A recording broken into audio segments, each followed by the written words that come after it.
what most companies are at the stage right now is basically to have the data ready to use AI. And I think this is really complicated. Even before AI, this was complicated. I remember from my time at Bayer, and I guess also from your time at a biopharmaceutical company, it's so difficult. Then cell line development, use a different tool than upstream and downstream. Then you have different sites and you have GMP and development. I think even before AI, this was a real struggle. Everybody was talking about this data lake where all the data feeds in, but in the end, it ends up being a data swamp where all the data is just getting sucked in. And if you want something, you have to get in the swamp and look for your data.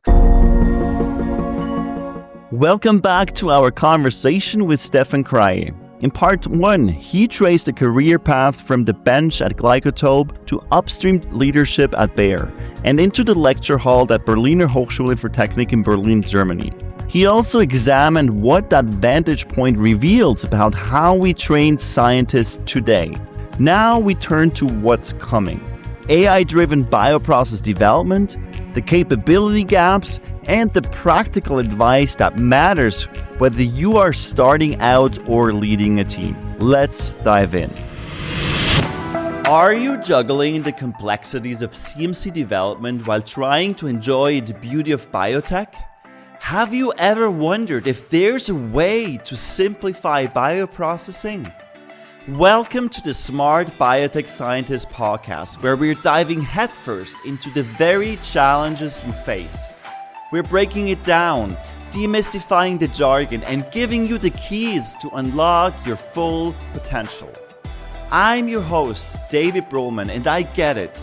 With 15 plus years in the biotech industry, I face the same challenges you do. There's a way to simplify and streamline so you can remove complexity, you can skip trials and errors, deliver without delay your groundbreaking therapy to clinics at market, and still enjoy every single step. Do you want to learn how industry experts and I did it? Grab a cup of coffee and your favorite notebook and pen. Now is the time to take your bioprocessing game to the next level. Let's smarten up biotech. With AI, soft skills are becoming more important because AI can leverage a lot of the tedious tasks. What soft skills or emotional skills are you focusing on in the education, and what are some gaps you're seeing in your students coming into the university? Good question. I think the soft skills are getting important. That's correct. I think teamwork is still very, very important. This is usually not something you learn per se at university. Of course, you have lab courses. You usually do it in groups. But for example, we have a GMP project, like a module for GMP manufacturing. And instead of standing there and reading the GMP guidelines, we gave them a project and do it like fun. They can play. They can develop their own product. We usually just give the boundaries, say, this semester you have to produce a bispecific antibody for biopharmaceutical production, and please plan what kind of product you want to produce, plan the process, plan the facility, follow the GMP guideline. And then they can go on. They can also use Work AI. And then teams form, and they have experts for upstream, for downstream, for facility, for GMP regulations, for the actual science behind the biospecific. And then you get small teams that work with each other.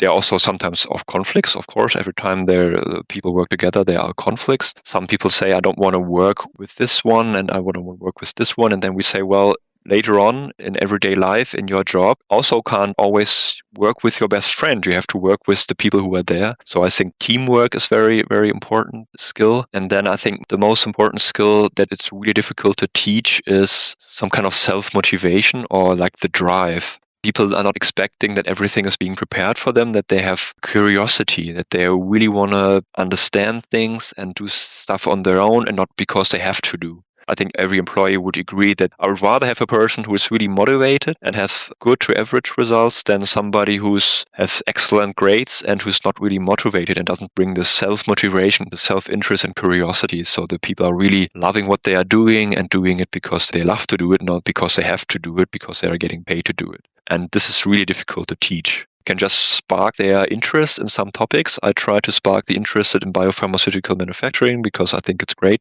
With some students, it resonates. They think, wow, this is awesome. I can use my biotech skills to produce life-saving medicines. And some people say, well, this is not for me. I'd rather do sewage treatment in a sewage plant, which is also fine. But this is something I can offer. I can offer them this topic. I can share my thoughts and aspects. And for some people, it resonates, and for some people, it don't. And then we have other modules and other professors who have a different background. And I think it's important for the students that they find what motivates them, where they have fun.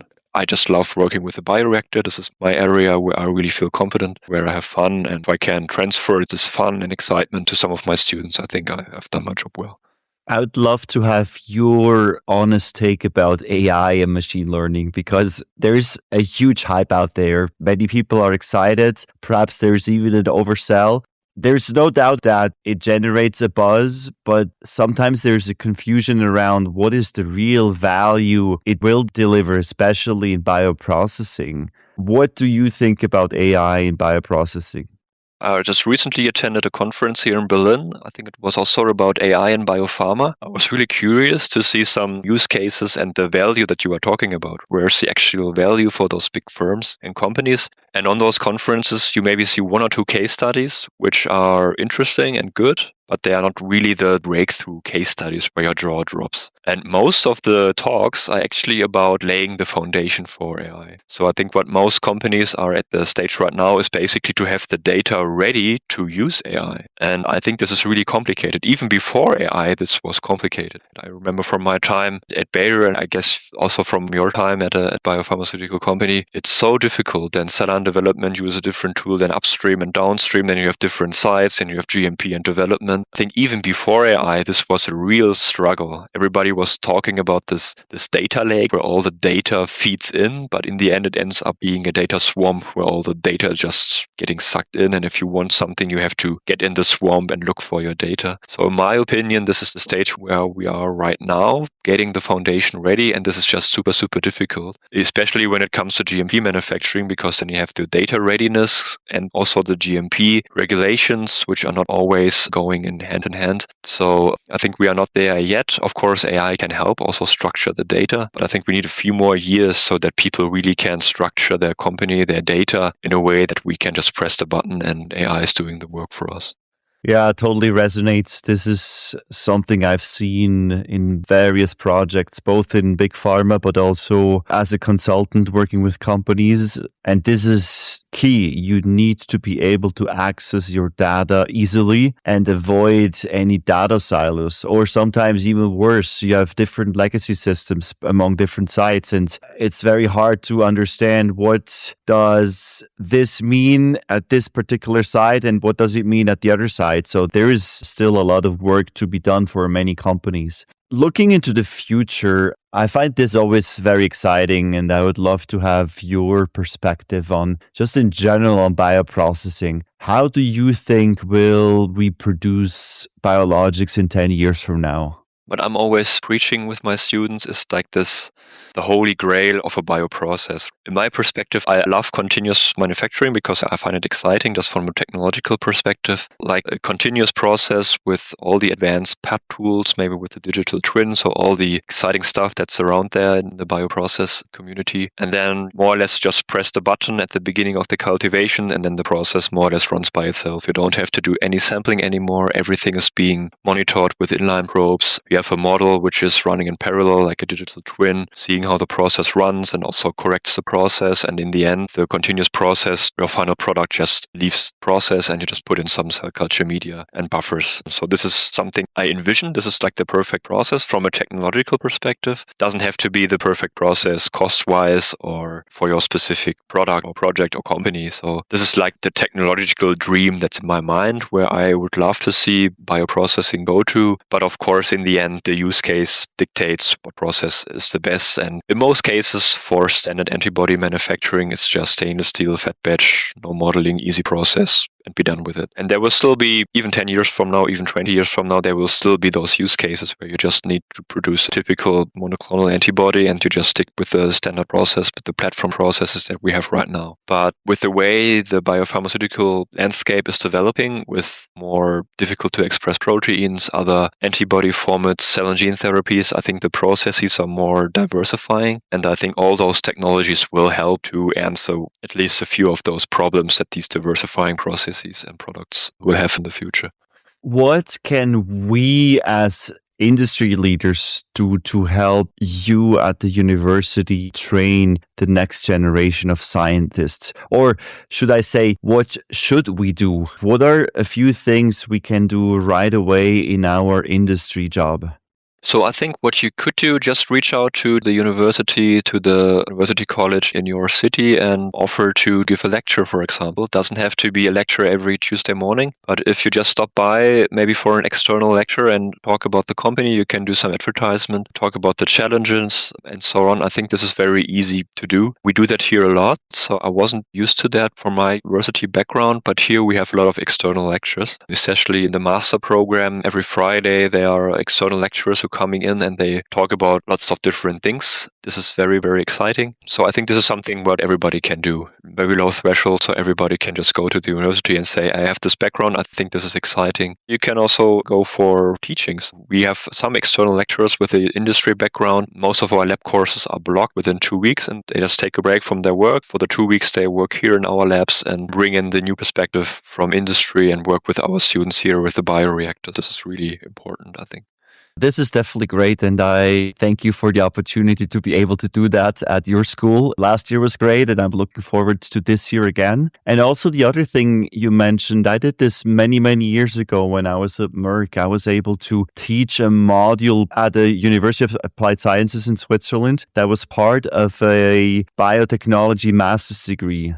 It's a great way to give the students an industry perspective. I agree. It's also like the soft skills that you mentioned. Sometimes it's just as easy. How do I set up an online meeting? How to structure, make an agenda or write protocol, meeting minutes and so on. There are so many things that you usually learn on the job. And the more you learn at university, the easier it will be to make a good job or even to get the job. And so I think this is super valuable for the students. And it also motivates the students. Of course, they see, oh, I have so many courses I have to take and a protocol to write. And then there is exams I have to learn to. And once in a while, when they see, wow, there's this guy who's an expert in bioprocessing or in modeling or in AI, it really motivates them. They see, well, this guy been studying biotechnology 10 years ago. I could be this guy in 10 years from now. And I think this is really motivating. So the students see they are not really learning all the stuff to get good grades. They do it because they hopefully want to do it and they can do really cool stuff with it. And I think this is really important to once in a while remind the students that the stuff that we are teaching is actually interesting and they're not only learning to get good grades.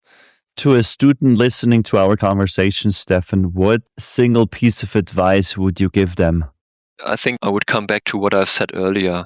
It's find what you like, find something that you enjoy. And it also helps to find something that you don't enjoy. If you realize during your biotech process, I hate technical stuff and bioreactors, then do something in genetics or molecular biology or cell biology. That's totally fine. Because if you do what you like, what you love, then everything is becoming so much more easy. I guess this would be my advice. Look into yourself, see what motivates you, what you enjoy, and then focus on that. Because if you do something with passion and curiosity, then it's so much more fun than if you do something just because you get paid for it.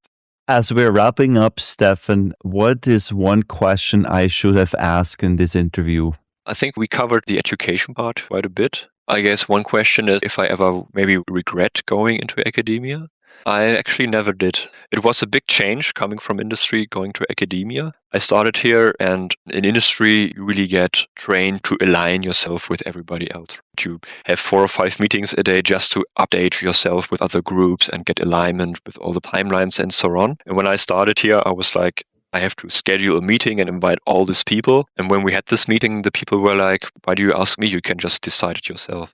So what I really like about my job is this freedom. So I'm responsible for my modules, for my lectures, for my lab courses, and I can do them as I like. And sometimes I experiment. I'm like, let's try to integrate this experiment in the lab courses, and maybe it works, maybe it doesn't work. Maybe the students are like, whoa, this is pretty cool. Or maybe they say, I have no idea what this experiment was about, then I leave it out next year. I really like this freedom, and I really miss working with those nice bioreactors, new equipment and new technology. At the moment, we are in a good part, but I guess 10, 15 years from now, our equipment also will get old. We have to get some nice equipment. So this is something that I miss. Also, working in a team is beneficial. So every time I share a course or a module with a colleague, the module always gets better because you have two perspectives and not only one. Overall, I never really regret going into academia. It's also very, very motivating for me, talking about motivation again, to see how our students develop. I see them in the second semester teaching some basic statistics.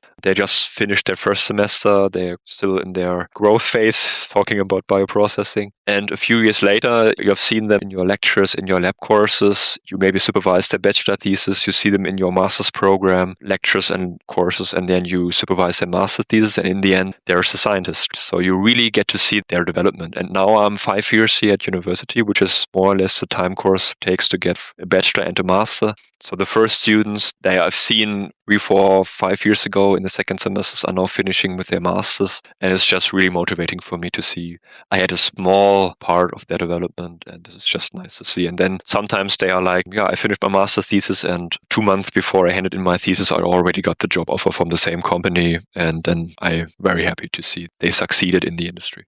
This has been great, Steffen. What is the most important takeaway from our conversation?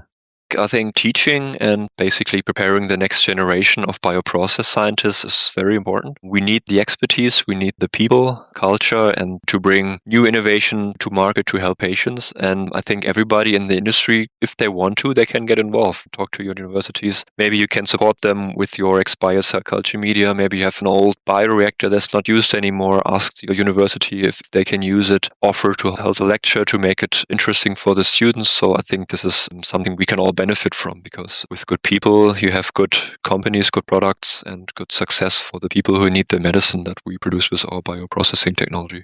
Where can people get a hold of you, and if they want to donate a bioreactor or give you some media or to give a lecture, where can they reach you, Steffen?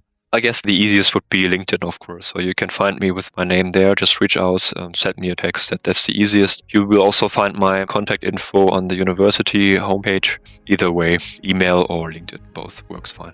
Well, thank you so much for being on the show today, Steffen, and to give this unique perspective about education and where it's going. Thank you very much. Thanks. It was a pleasure. It was really good talking to you, David, and thank you. The scientists who will define this industry in 2035 are sitting in classrooms right now, or early in their first industry roles. What they learn and how they learn to think will shape therapies that do not yet exist. That responsibility belongs to all of us. If today's conversation added value, please leave a review on Apple Podcast or your platform of choice. And thank you for being part of this community. Thank you for tuning in, and I'll see you next time. All right, smart scientists. That's all for today on the Smart Biotech Scientist podcast. Thank you for tuning in and joining us on your journey to bioprocess mastery. If you enjoyed this episode, please leave a review on Apple Podcasts or your favorite podcast platform. By doing so, we can empower more scientists like you. For additional bioprocessing tips, visit us at smartbiotechscientist.com. Stay tuned for more inspiring biotech insights in our next episode. Until then, let's continue to smarten up biotech.